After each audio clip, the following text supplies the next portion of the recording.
एक गांव था, नाम था ढोलकपुर। बड़ा ही शांत और सुंदर गांव था। लोग हमेशा खुशी से झूमते थे क्योंकि उस गांव में रहता था महाराज रायस्टार, जो अपने गांव के लिए एक शेर था जो कभी अपने लोगों के साथ गलत होने नहीं देता था। लेकिन उस गांव में छुपा था एक डरावना राज, एक राज जो सबके दिल में था पर जुबान पे नहीं।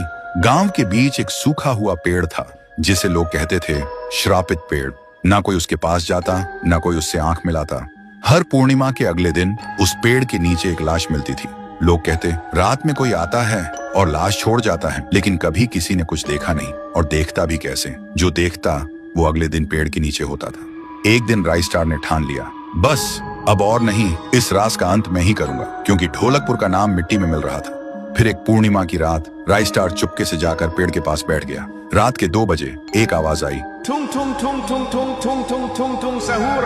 और फिर वो पेड़ भूत में बदल गया। वो भूत कुछ अजीब सा था, एक भयानक शैतानी हंसी वाला चेहरा, आंखें बड़ी बड़ी। वो पेड़ चल के एक घर के गेट को जोर जोर से खटखटाने लगता है। तभी एक आदमी डर के मारे आवाज सुन के बाहर निकलता है। वो भूत अपने लकड़ी जैसे हाथ से एक ऐसा थप्पड़ मारता कि उसकी सांस वहीं थम जाती है और उसी जगह उस लाश को ले जाता है और वापस फिर से पेड़ बन जाता था। देखते ही रायस्टार का दिल कांप जाता है, पर वो कुछ बोलता नहीं।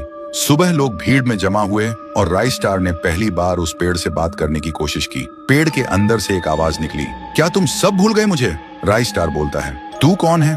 पेड़ बोलता है, मैं हूँ ठुन ठुन ठुन साहुर। एक वक्त था जब मैं भी इस गांव का एक प्यारा सा बच्चा था, लेकिन 100 साल पहले मुझे इसी पेड़ से रस्सी बांधकर उल्टा लटका दिया गया, गांव वालों की आंखों के सामने, और मेरी मौत को तमाशा बना दिया गया, सिर्फ इसलिए क्योंकि मैंने एक राज देख लिया था जो लोग छुपाना चाहते थे। और उसी पल से मेरी रूह इस पेड़ से जुड़ गई।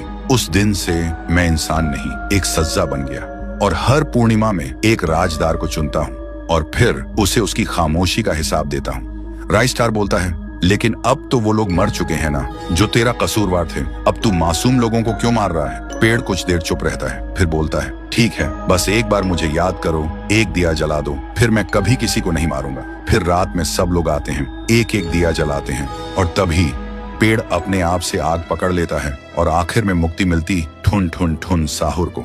उस दिन के बाद गांव में कभी कोई लाश नहीं मिली। हर पूर्णिमा में लोग एक दिया जलाकर उसकी यादों को जिंदा रखते हैं, क्योंकि अगर भूल गए तो सपने में एक आवाज सुनाई देती थी, थुंग थुंग थुंग थुंग थुंग थुंग थुंग थुंग थुंग सहूर।